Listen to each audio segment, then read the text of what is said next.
如果趕時間嘅時候呢，你身體通常有以下嘅行為特徵嘅：講嘢好快啦，呼吸好急促啦，身體動作會好快嘅。不過呢，嗰啲動作又唔係有意義嘅，只係不斷亂咁喐嘅啫。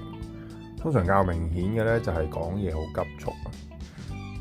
本身咧呢啲行為都係一啲天生嘅防禦機制，其實都冇話啱定錯嘅。不過咧喺現代嘅社會咧，人哋見到你咁嘅情況之下咧，就會覺得你好緊張啊，好趕時間啊，唔想聽啊咁樣。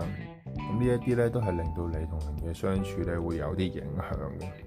所以通常建議你咧，如果發現自己嘅呢個情況咧，你可以深呼吸啦，慢啲講你嘅嘢啦，同埋做手勢嘅速度啦，同埋慢慢嘆下氣都得嘅。呢都係一啲有效嘅減慢自己急促緊張感嘅方法。有機會再分享啦，拜拜。